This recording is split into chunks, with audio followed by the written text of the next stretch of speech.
Olá pessoal, tudo bem? Estamos aqui para mais uma aula da disciplina de controle inteligente. Na aula de hoje nós vamos estudar sobre o Multilayer Perceptron, perdão. Na aula anterior nós vimos um exemplo utilizando o MATLAB do algoritmo do Perceptron. Na aula de hoje eu vou discutir aqui com vocês como é que funciona o Multilayer Perceptron. E depois, na próxima aula, eu vou fazer também um exemplo de aplicação do Multilayer Perceptron, que é o MLP, utilizando o MATLAB. Bom, então por que, né? Fazer esse aprimoramento, né, de melhorar o Perceptron. Tá? O Perceptron a gente tinha um problema que ele dividia o mundo, digamos assim, da nossa análise em duas seções diferentes, né? E ele funcionava muito bem para isso. Aí o problema começa a aparecer quando a gente precisa de ter vários hiperplanos, né? Igual, por exemplo, nessa figurinha aqui, eu estou representando aqui que eu tenho aqui, por exemplo, eu tenho que classificar elementos positivos e negativos, né? Só que eles estão distribuídos, tá? De uma maneira que com uma única reta eu não consigo fazer uma separação deles. Por exemplo, se eu faço a minha reta aqui, né, eu acerto para esses elementos aqui e erro para esses daqui. E se eu faço uma seta só embaixo, né, um traço, perdão, só embaixo, eu acerto para esses elementos e erro para esses elementos aqui. Né? Então, quando eu tenho esse tipo de problema, onde eu preciso de fazer dois hiperplanos, de maneira que eu possa separar, então, falar, por exemplo, que quem está acima desse hiperplano é positivo, quem está abaixo é positivo, quem está entre os dois hiperplanos são negativos. A gente para fazer isso a gente utiliza o chamado Multilayer Perceptron, tá? Que é o MLP. A ideia, a gente segue a mesma linha de raciocínio do que nós fizemos para o Perceptron.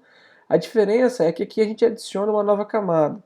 Eu vou utilizar os termos aqui em inglês porque é o que vocês vão encontrar, né, se vocês forem pesquisar e recorrer aí a alguma outra literatura para poder fazer atividade. Então lá, enquanto no outro nós tínhamos a camada de entrada, o input layer e a camada de saída, que era o output layer, aqui a gente tem uma camada adicional, ou mais camadas adicionais, quando vai lá para o Deep Learning, né? Mas aqui em especial nós temos mais uma camada adicional, que é a Hidden Layer, é a camada escondida.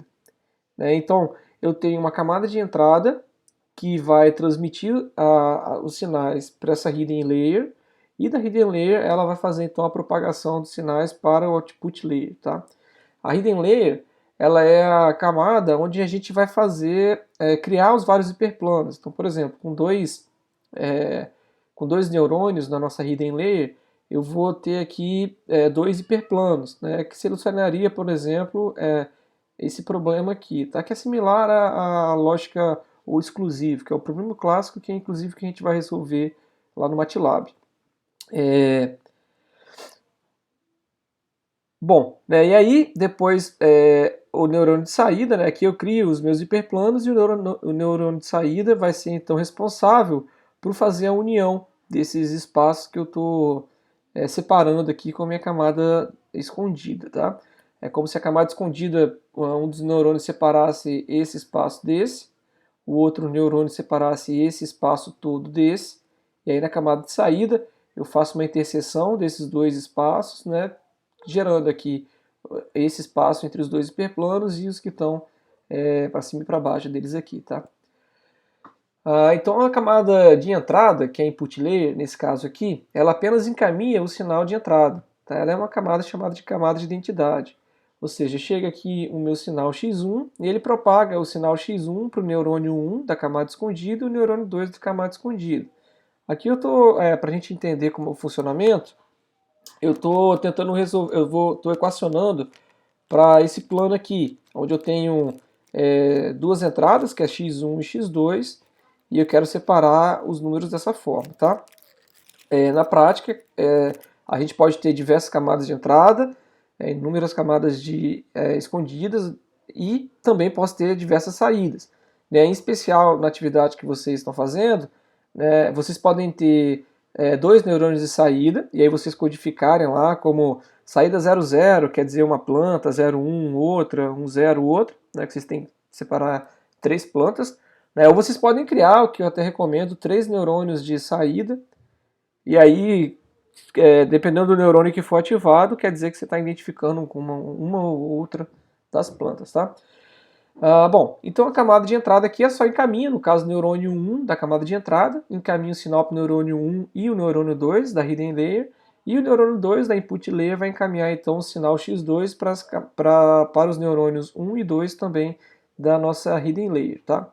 Cada um desses sinais aqui, dessas setinhas, elas vão ter um peso, tá? A gente tem os neurônios da hidden layer também recebendo um peso, o neurônio da camada de saída, output layer, também recebendo um peso, que é a mesma ideia do perceptron, tá? A gente tem uma entrada valendo 1 e esse peso aqui variando, né? E no nosso algoritmo, que é iterativo, né, a gente vai ajustar esse valor desse peso, assim como a gente vai ter aqui agora diversos pesos. Tem os pesos que levam da camada da hidden layer para o output, e tem os pesos que levam da camada de entrada, ou dos neurônios de entrada, melhor falando, né, para cada neurônio da nossa hidden layer. Então aqui a nossa camada é escondida, né, a hidden layer ela vai ser responsável por produzir os hiperplanos, que eu havia comentado agora há pouco, né, e vão então encaminhar, né, o sinal para o neurônio de saída ou para os neurônios de saída, né, podem ter mais de um aqui, conforme eu disse, né, claro, aqui ela não encaminha o sinal como identidade, como a camada de entrada, ela vai aplicar aqui os pesos, né, para cada uma dos sinais de entrada, né, e também para o θ, e depois aplicar a nossa f de net e enviar isso para o sinal para a nossa output layer. E a última camada, então, que eu comentei também, né, output layer, a gente tem aqui, saindo dela, uma resposta que, por exemplo, pode ser 0 ou 1, né, vai depender da função de ativação aí, como é que é essa variação aí, né, mas a gente vai ver daqui a pouquinho sobre a função de ativação que a gente vai usar. E aí o número da camada de saída vai depender então do número de classes que a gente quer identificar, né, igual eu comentei lá no problema de vocês querem identificar 3 classes, e aí vocês podem criar 3 neurônios, né, um neurônio para cada classe que você quer identificar, ou 2 neurônios e você codificar a saída, né, dependendo da combinação de sinais ali, você está identificando, você poderia identificar até 4 classes diferentes, né, fazendo uma combinação binária de 0 em 1 aí. Aí nós temos o bias, né, que é aquele valor de entrada adicional, que é multiplicado por θ. Então nós temos o bias tanto na hidden layer quanto na output layer, né, e aí a gente faz aqui uma nomenclatura, né, para a gente separar, né, já que vão ser vários θs aqui, diferentes, né, a gente usa a letrinha H para identificar os θs que pertencem à hidden layer, e a gente usa a letrinha O para identificar os θs que pertencem à output layer, né, e aí é bem simples, né, o θ1H é o θ do neurônio 1 da hidden layer, o θ2H é o θ do neurônio 2 da hidden layer, e a mesma coisa para a nossa output layer, tá? Aí nós temos os nossos Ws, os pesos que multiplicam, né? Aqui primeiro, né, porque vai para a hidden layer, então a gente tem a nossa entrada x1, ela é multiplicada pelo W11 da hidden layer, né, ou seja, que sai do neurônio 1 e leva para o neurônio 1, então a nomenclatura aqui é o seguinte, é o peso W que pertence ao neurônio 1 da hidden layer, né, então neurônio 1 da hidden layer, e ele é proveniente, o sinal daqui é proveniente do neurônio 1 da nossa input layer. Aqui nós temos o W que pertence ao neurônio 2, né, por isso W2 da hidden layer, e o sinal é proveniente do neurônio 1, tá? Então esse é o W21H. E a gente tem aqui o W1, que ou seja, um W que pertence ao neurônio 1 da nossa hidden layer, com o sinal proveniente da input layer 2, e a gente tem o W22, por fim, que é o W que pertence ao neurônio 2 da hidden layer, e o sinal vem do neurônio 2 da nossa input layer, tá? Então é necessário a gente fazer essa distinção, porque além desses pesos aqui, nós teremos também os pesos que levam da nossa hidden layer para a output layer, tá? Então, seguindo a mesma lógica de nomenclatura aqui, nós vamos ter aqui em cima o W, né, 1, ou seja, o W que pertence a output 1, né, então W1O é 1 de novo, porque ele o sinal é proveniente do neurônio 1 da hidden layer. E a gente tem o W1O, né, pertence ao neurônio 1 da output layer, com o sinal proveniente do neurônio 2 da hidden layer, então W12. E aí, né, estendendo a lógica aqui, se eu adicionar mais neurônios na hidden layer, na input layer, na output layer, a gente só fazer essa nomenclatura que a gente não se perde, né? O código que eu fiz aqui no MATLAB, e vou explicar para vocês depois, eu tentei deixar da forma mais genérica possível, até para vocês poderem fazer a utilização deles no problema, podendo aumentar escolhendo, né, quantos neurônios quer na input, na output, na hidden layer, ou seja, ele teoricamente vai funcionar bem aí para diversas aplicações, independente do número de neurônios de cada uma das camadas. E aí vem aqui algumas observações, tá? Que quanto maior o número de neurônios na hidden layer, mais hiperplanos são criados, né? Ou seja, mais tracinhos daquele para separar o espaço vão ser criados. E aí mais complexos vão ser os códigos que vão ser realizados no espaço, tá? E mais complexas serão então as funções que nós vamos conseguir formar.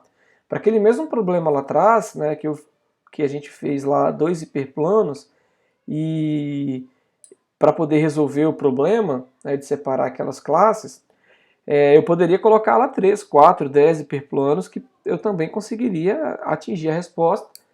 A diferença é que quanto mais complexo vai ficando ali, né, mais hiperplanos eu adiciono, mais trabalhoso é para poder criar, né, separar lá devidamente as classes que eu quero separar. Então, a hidden layer cria os hiperplanos e a output layer ela é responsável então por unir os cortes espaciais, igual eu havia dito lá, né, que são produzidos por cada camada da hidden layer, tá? A teoria do aprendizado estatístico ela vai ser bem utilizada para determinar o número de neurônios na hidden layer, ou seja, eu não sei a princípio, não quer dizer que porque eu quero separar duas classes, 3, 4, 5 ou 6, que eu vou saber, né, de cara se eu preciso de 3 hiperplanos, 4, de 6 ou de 10 ou de 15, por exemplo, né? Então não dá para ter essa certeza, e essa teoria do aprendizado estatístico ela vai ajudar então a determinar, né, o número ideal de neurônios na hidden layer. Por caso de vocês, a minha recomendação é que vocês vão no teste mesmo, né, aumentando o número de neurônios até conseguir alcançar lá um resultado satisfatório na classificação. Bom, e aí eu vou fazer aqui agora algumas definições para cada uma das camadas, né, e depois a gente vai então equacionar, né, os pesos, como é que a gente calcula os pesos e os tetas para cada uma das camadas. Para a camada de entrada, né, para input layer, a função, conforme eu disse lá atrás, ela só encaminha o próprio sinal de entrada. Então f de xi, que lá na frente eu vou acabar chamando de xip, né, que é um xi, seria o x1, x2, x3, de um determinado padrão de entrada, ele vai entrar esse x e vai sair o mesmo x, né? A diferença é que na saída ela vai encaminhar para diferentes neurônios da camada da hidden layer, tá? Para a camada escondida, ela vai receber então, né, cada neurônio da camada escondida, ela vai receber os valores da camada de entrada. Então aqui se eu tivesse 3 entradas, por exemplo, o neurônio 1 da hidden layer vai receber o sinal de cada uma das entradas, multiplicando pelo peso, né, que leva, né, esse sinal das entradas para o nosso neurônio da hidden layer. Então ela vai pegar cada entrada, multiplicar pelo peso, somar com θ1, né, considerando que eu estou no neurônio 1 da minha hidden layer, vezes o peso dele, né, e vai pegar esse somatório, aplicar a função f de net, né, e vai sair aqui a função f de net então, desse neurônio da hidden layer. Então tá aqui, o que eu acabei de falar, né, o que ele vai fazer é multiplicar as entradas pelos pesos, então x1 vezes o h11, x2, W11, né, da hidden layer, x2 vezes o W12 da hidden layer, né, assim por diante, somar com 1 vezes o θ, tá? E aí pega esse somatório que a gente chama de net, né, a mesma coisa que a gente viu lá para o perceptron, e a gente aplica então f de net, tá? Aqui a mais usual, digamos assim, a mais comum é a sigmoide, tá?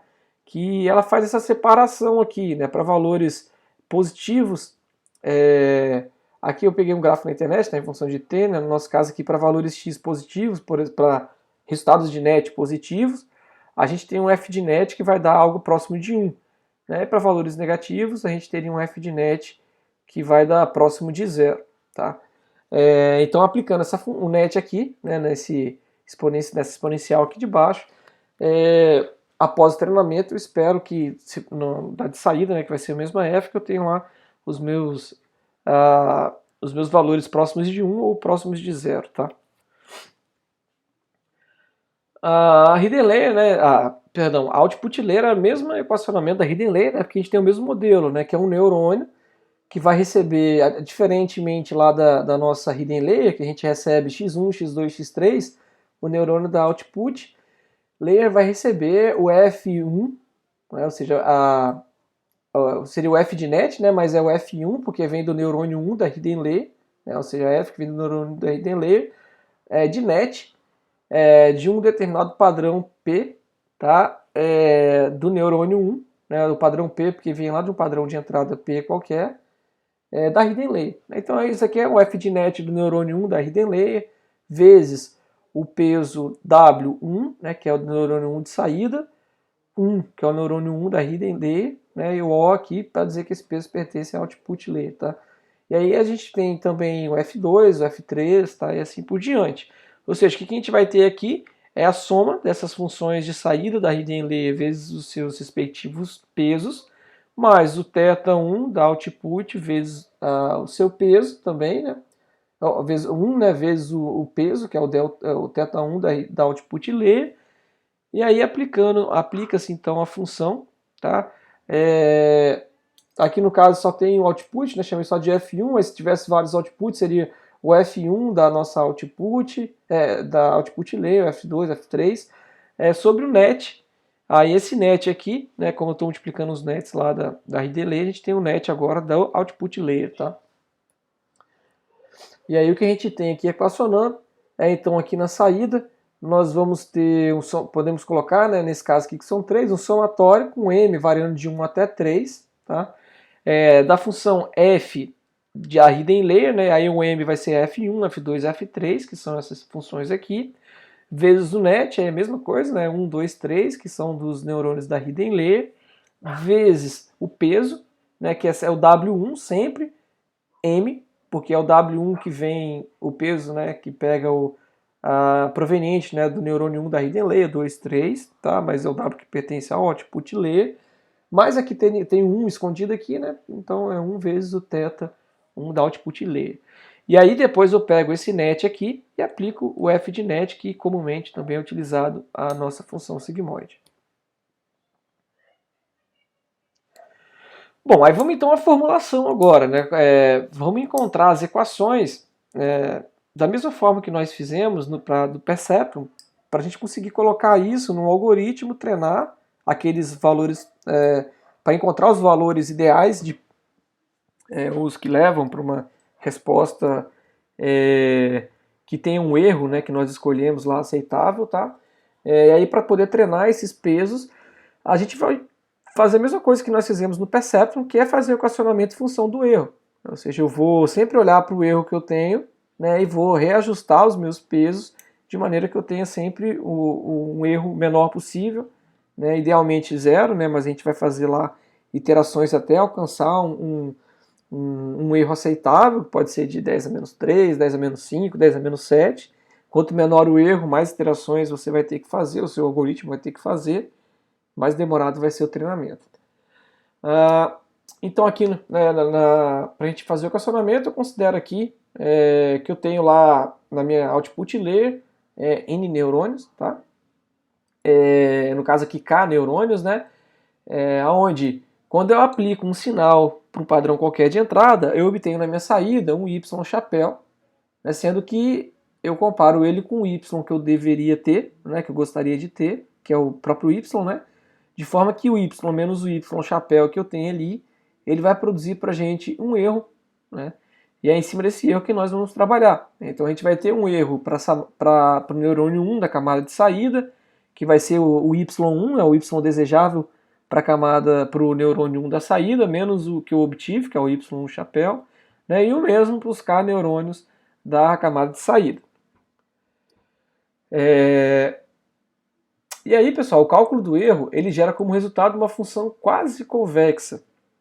Lembrando que quando a gente faz o erro, a gente faz a mesma coisa da anterior, né, que é pegar isso daqui e elevar ao quadrado, só que as funções que a gente está aplicando aqui, né, diferente daquela que nós fizemos na última aula, ela é uma função, ela é quadrática, é uma função ao quadrado, mas o que nós temos aqui como f de net, que é o que está saindo aqui, é o sigmoide, né? E aí a gente obtém uma função que tem esse formato aqui, tá? Uma função que tem esse formato, ela é dita quase convexa, porque em uma determinada região ela é considerada convexa, como desse ponto até esse ponto aqui, né? Por que ela é convexa aqui? Porque se eu traçar uma reta, né, o meu erro vai estar sempre abaixo dos dois pontos de interseção da reta com a função.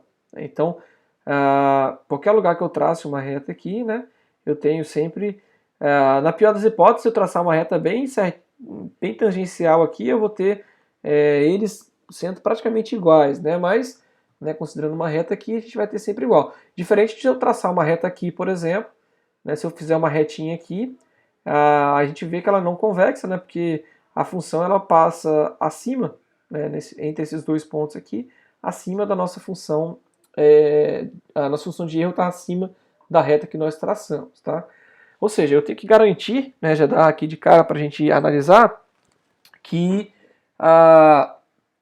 o nosso algoritmo ele tem que funcionar aqui dentro, tá? Porque quando a gente faz lá o nosso processo iterativo, que a gente vai comparando o erro, e aí a gente vai fazer os nossos Ws e Θs, né, encaminharem para o erro zero, né? Se a gente cair numa situação fora disso daqui, a gente cai numa situação de não convergência, né? Então aqui a gente garante que se a gente estiver nessa parábola aqui, né, a gente vai estar sempre caminhando para a direção de erro zero. Aí um erro de um padrão P de entrada, né, então a gente chama aqui o erro P, né, de entrada ao quadrado. Tá, que por que a gente calcula ao quadrado? Porque quando eu calculo o erro ao quadrado, tanto o erro negativo quanto o positivo dá positivo. E para um processo iterativo do nosso algoritmo, se eu calculo, por exemplo, num cálculo, eu acho um erro de 0,5, no outro eu acho um erro de menos 0,5, e o nosso processo ele vai acumulando, né, igual vocês viram lá no Perceptron, quando eu somar 0,5 com menos 0,5 dá zero. Né, ou seja, eu vou somando os erros, o acumulado é zero, o que me direcionaria a entender que o resultado é excelente, mas que ele não é bem assim. Né? Na verdade, a gente errou a mesma coisa para os dois lados, lá do nosso erro zero.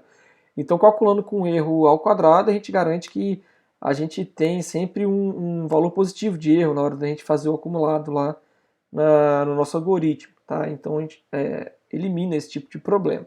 Então, um erro para um padrão P de entrada ao quadrado vai ser, então, um somatório de todos os erros que eu tenho, ou seja, de um erro de cada cada um dos neurônios da camada de saída ao quadrado. Tá?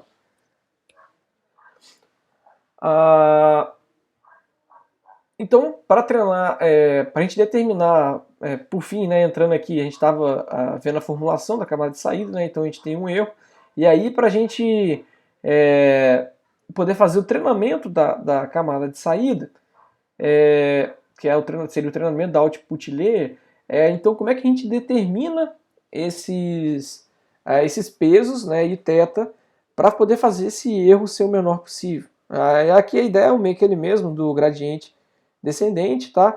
Onde a gente determina o nosso W, um WKM, ou seja, um W que pertence à camada K, ao neurônio K da camada de saída, né? Mas é proveniente do neurônio M da camada da hidden layer, tá?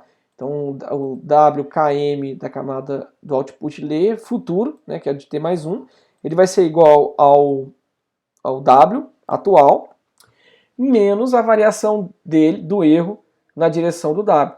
Então, isso vezes o eta, né? Que é aquele peso que vai determinar, né, se as nossas iterações vai fazer eu percorrer rapidamente até o nosso erro menor ou não, né? Lembrando que se eu coloco um valor grande aqui, eu posso ficar oscilando aqui em torno do erro e meu algoritmo nunca vai convergir.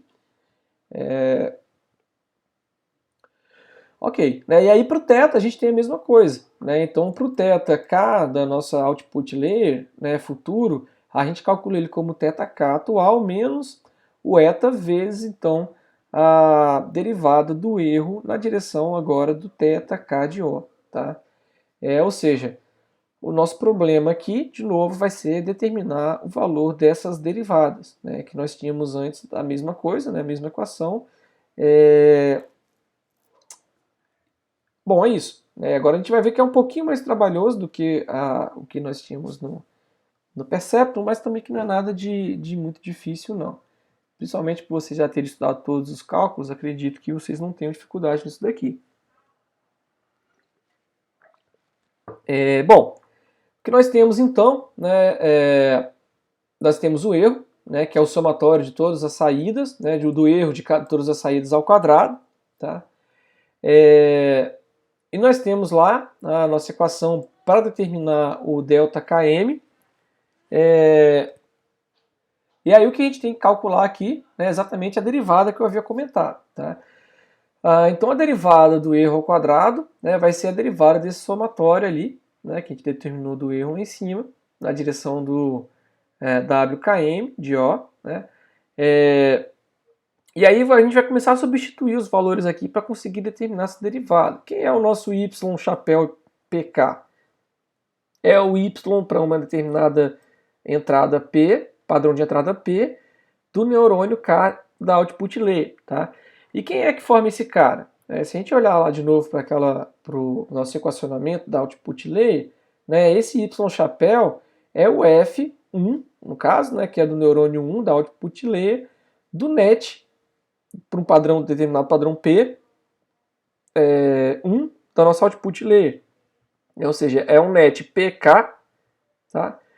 Da output layer, o FK, né? O FK, porque são K neurônios na nossa output layer, né? Então, nós temos que o y chapéu pode ser substituído por isso daqui, né? Então isso ao quadrado, né? Por conta do cálculo do erro. E aí, seguindo aqui, quem é o net de PK? O net de PK, ele vem daquele somatório que nós vimos lá atrás, tá?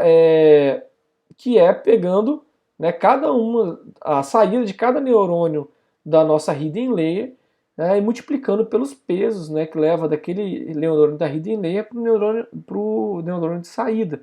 Então ele vai ser um net para um determinado padrão P de entrada, né, do neurônio M, tá, da hidden layer. E aí vai ter um F, então, daquele neurônio sendo aplicado sobre esse net, né, da hidden layer, tá, e isso vezes o K, o W, perdão, K, né, ou seja, o W que pertence ao neurônio K de saída, e vem e liga, né, o neurônio M da hidden layer. Tá? Então isso daqui é o valor de net. Então, só substituindo aqui, claro, né? Mais, né, então o f de net aqui é isso, né? Mais o θ1 da output layer vezes 1. Tá? Então é o f do net, né? Que é isso daqui, mais o θ. Isso ao quadrado, né? Ou seja, a derivada disso daqui, então, agora que é o problema, que é o nosso problema, tá? A derivada desse termo todo. Né? Quem é a derivada desse termo todo?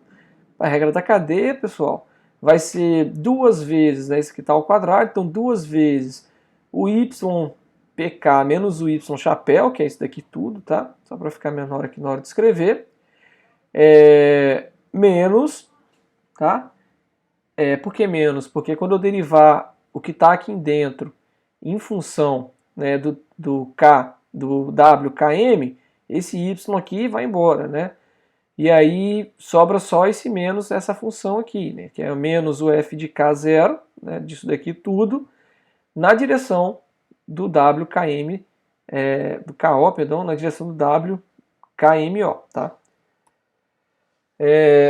E aí quem é essa outra derivada aqui? Tá? Para fazer essa outra derivada aqui, a gente aplica de novo a regra da cadeia, que a gente não, para derivar o nosso f de KO, né, na direção do WKMO, a gente deriva primeiro, né, olhando para a função aqui, né, a gente vai derivar aqui essa função aqui que tem o f de KO de uma outra função, que é o fm da hidden layer, a gente vai derivar primeiro em função do net de pk, tá, que é isso que está aqui dentro, né, essa função toda que está aqui dentro, e depois a gente deriva o f de pk na direção do w de km. Tá? E aí quem é a derivada do net de pk na direção do w de km? Vai ser aquela função, né, a derivada do que está aqui dentro, né, do f de pk, na direção w de km, ou seja, o que vai sobrar disso daqui, né, isso daqui não acompanha, né, o θ, né, aqui ele não tem o w de km, então vai cortar, né, aqui vai virar 1, né, quem sobra então é o fmh, né, o f do neurônio m da hidden layer, o net do net de um determinado padrão de entrada do neurônio m da hidden layer. Tá? E aí, para esse outro termo aqui, tá, que é o fko, agora na direção da f de net, que é o que está lá dentro, né, primeiro, né, só relembrando aqui, quem é o f de net de pk vai ser 1 sobre 1 mais e elevado a menos net de pk. Tá?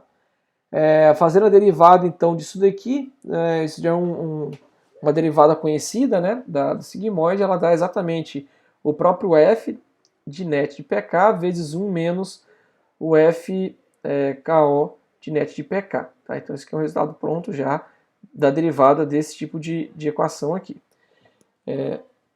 Substituindo, então, o valor da derivada completa, né, no cálculo do W de km de O, substituindo ela aqui, né, vai sobrar lá 2 vezes zeta, né, o 2 vem daqui, ó, que era o 2 vezes y de pk menos y chapéu, né, então está aqui, né, 2 yk y chapéu vezes o eta, né, que estava aqui, que a gente não levou para os nossos cálculos, vezes essa derivada aqui, tá? Que é esse termo aqui, né, o fko de net, que multiplica 1 menos fko de net de pk, vezes essa outra função aqui. Aí ficou positivo aqui, porque a gente tinha o negativo dessa derivada, vezes o negativo que estava na frente do eta, né, então menos vezes menos dá mais. Ou seja, com isso daqui agora eu consigo fazer um processo iterativo para determinar os novos valores dos pesos, né, da saída, de maneira que eu vou sempre convergindo na direção do erro zero. E aí, para fazer a determinação dos pesos de θ, faz a mesma coisa, né, a diferença é que lá no final, né, nessa parte aqui, né, quando a gente derivou na direção do w de km, né, e aí cortou o θ, agora a gente vai derivar ela na direção de θ, né, ou seja, corta isso daqui tudo e dá 1. Né, isso daqui, a derivada disso na direção de θ, de KO, vai dar 1. Né, e aí, ao invés de a gente ter essa equação toda aqui, a gente perde esse último termo aqui, ele vira 1. Ou seja, bem parecido com o anterior, só que vezes 1. É importante esse resultado aqui, porque na hora que eu estiver fazendo o exemplo no MATLAB, eu vou tentar aproveitar o máximo possível as contas, né? Ou seja, eu consigo aproveitar uma conta, esse cálculo aqui, né?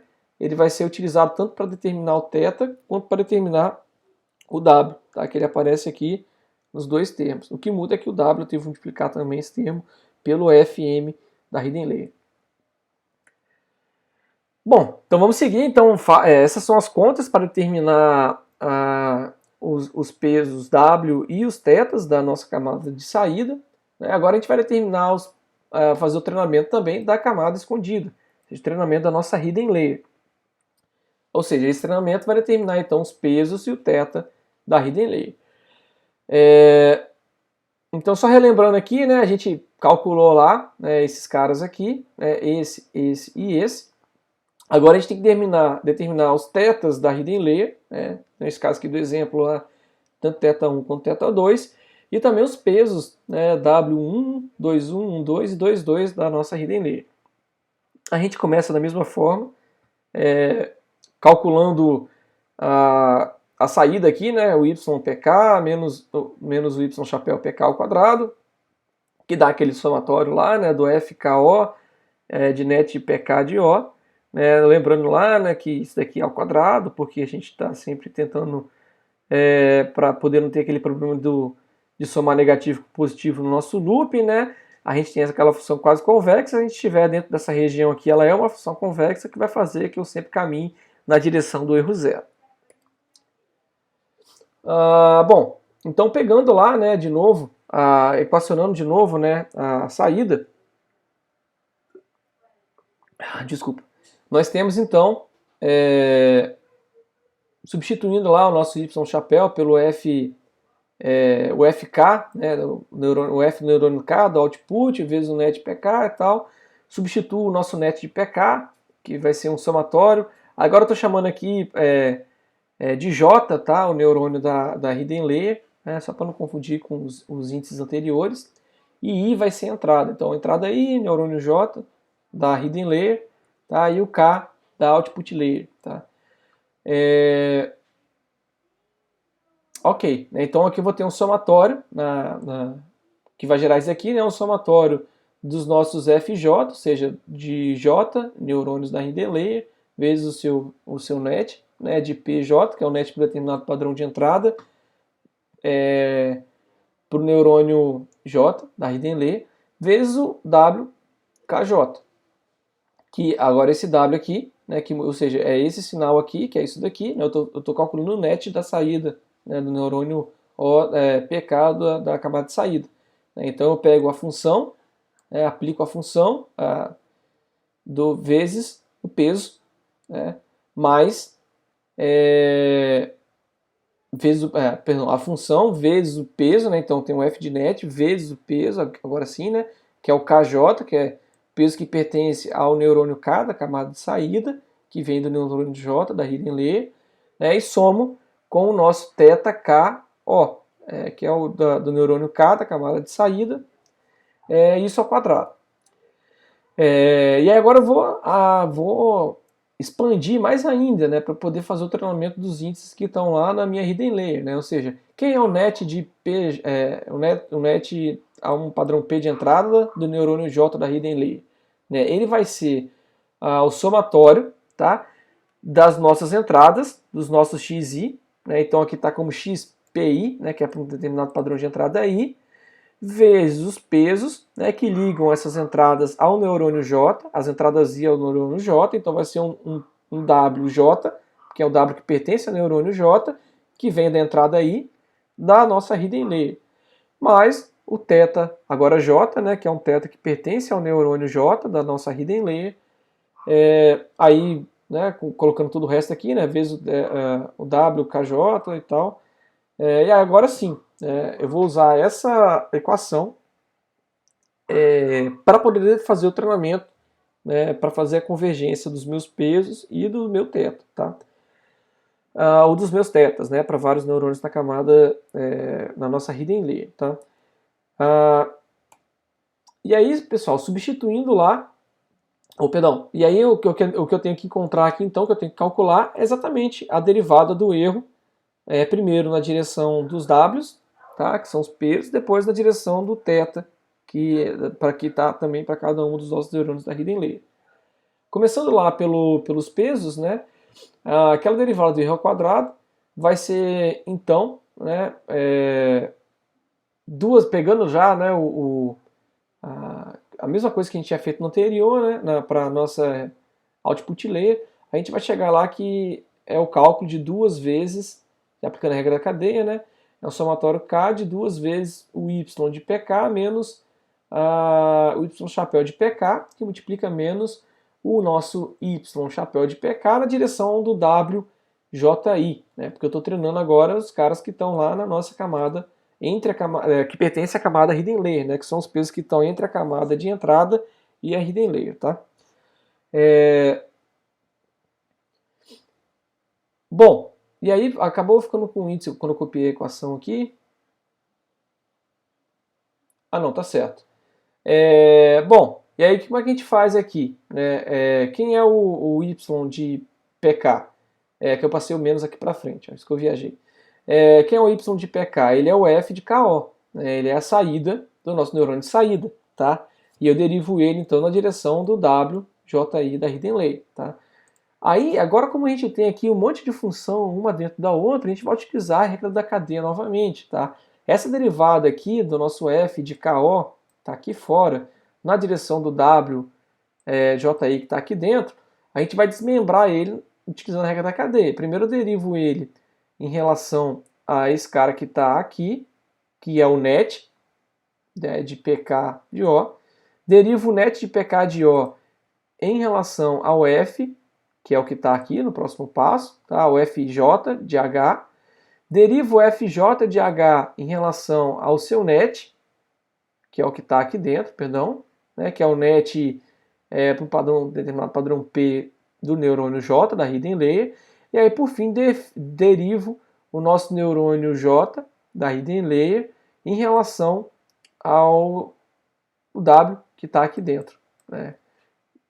Então, aplicando a regra aqui, eu tenho que calcular, né, individualmente cada uma dessas derivadas. Primeiro, pegando essa derivada de fora aqui, né, em função, tá aqui, né, em função do net de PK, é só a gente lembrar que a nossa função, né, que eu aplico aqui em cima do net de PK, ela é a função sigmoide, né, então que a gente tem aquele mesmo resultado, né, o cálculo dessa derivada, desse termo aqui, vai ser igual a FKO de net de PKO vezes 1 menos F de KO de net de PKO, tá? Essa derivada aqui, né, que é pegando esse termo aqui, cadê? Que é derivando o termo que está, já está aqui embaixo, o termo que está ali dentro, né, na direção do FJ de H, né, quem vai sobrar aqui? Corta, some o nosso K, né, esse cara aqui é uma constante, né, sobra só então o W, né, esse cara aqui não varia, né, em função do F de J, né, sobra só o W de KO, tá? Porque eu estou derivando aqui na direção do F de J, tá? Então essa função aqui é 1, né, e aí sobra só esse termo aqui. Tá? Aí a gente vai derivar então agora a função, né, essa função aqui, na direção do net de PJ. E aí a gente tem a mesma coisa lá do começo. Né? Essa função aqui é um sigmoide. Quando a gente deriva, então, a gente tem aquele mesmo resultado. E aí, por fim, a gente deriva, então, o que está lá dentro de tudo, que é isso daqui, na direção do nosso WJI de H. Né? E aí, quando eu derivo no WJI, tá? Só quem vai... o θ vai embora, esse cara dá 1, sobra só o XPI. Né? O X no padrão P para determinada entrada I. E aí, substituindo então, né, aquelas derivadas aqui embaixo, a gente calcula então o nosso WJI da Hidden Layer futuro como o atual, mais 2 vezes zeta, né, o 2 vem daqui, né, de novo, aqui tem um negativo, negativo vezes negativo dá positivo, tá? 2 vezes o eta, vezes, aí vem aqui agora, né, o somatório K, né? Observe que aqui dentro desse somatório eu poderia até tirar esse último termo aqui, né, que ele não varia com K. Né, o XPI, essa última derivada aqui, elas não dependem de K. Né? Mas enfim, tem tudo aqui dentro mesmo. E aí a gente tem aqui então o YPK menos o Y chapéu de PK, vezes o FKO. Então aquela multiplicação de todos os termos lá de trás, né? Dá essa continha um pouco grande aqui, mas também nada difícil de calcular. Tá? No nosso algoritmo vocês vão ver que a gente não vai ter trabalho para aplicar isso daqui. A determinação do peso, a única coisa que vai mudar é que no cálculo dessas derivadas aqui, né, no final a gente vai ter lá o cálculo da derivada de net na direção de θ. Né? Todo o meio de campo aqui é igual. E aí quando a gente derivar esse final na direção de θ, né, que é derivar isso daqui na direção de θ, esse termo vai embora e a derivada de θ na direção dele mesmo vai dar 1. Né? Ou seja, a gente elimina esse último termo aqui. Né? O XPI1 sai do meu resultado, né, e aí sobra todo o resto. Ou seja, a gente vai conseguir aproveitar também no nosso cálculo. Vocês vão ver lá quando eu estiver fazendo o algoritmo com vocês. a gente vai conseguir aproveitar esse termo, né, para calcular o W, JI e o θ, J. Tá? Bom, então é isso, pessoal. A gente vai trabalhar lá no nosso algoritmo, então, né, no próximo vídeo sobre o MATLAB, e aí a gente vai fazer, então, a gente vai equacionar, né, o θJ, o WJI, os dois da Hidden Layer, né, e vamos equacionar também o θK da Output Layer e o WKM da Output Layer. Tá? Ou seja, a gente vai treinar esses pesos aqui para que quando a gente coloque um sinal, né, aplique aqui um sinal de entrada, só voltar um pouquinho aqui, né, esses pesos aqui estejam adequados para fazer a classificação que a gente quer fazer. Tá? No caso do nosso exemplo, eu vou fazer a gente vai treinar uma rede, um MPL, um Multilayer Perceptron, para fazer a função lógica ou exclusivo. Né? Entrando, quando a gente colocar 0 e 0, tem que sair algo próximo de 0, colocando 0 e 1, ou 1 e 0, tem que sair algo próximo de 1, e 1 e 1 tem que ser algo próximo de 0. Eu falo de algo próximo porque as funções que a gente está usando ali são funções sigmoidais, né? Ou seja, a gente vai chegar aqui próximo de 1 ou próximo de 0. Bom, pessoal, era isso para a nossa aula de hoje. Tem um pouco de matemática aqui, mas acredito que, de repente, para quem só leu o slide, ficou um pouco complicado. Acho que acompanhando aqui agora talvez tenha desmistificado aí algumas partes dessas contas. Caso tenha alguma dúvida, mande no nosso fórum, tá? Manda mensagem também. É isso aí, pessoal. Então, na próxima aula, a gente faz o exemplo da lógica, o exclusivo no MATLAB. Um abraço e até a próxima aula.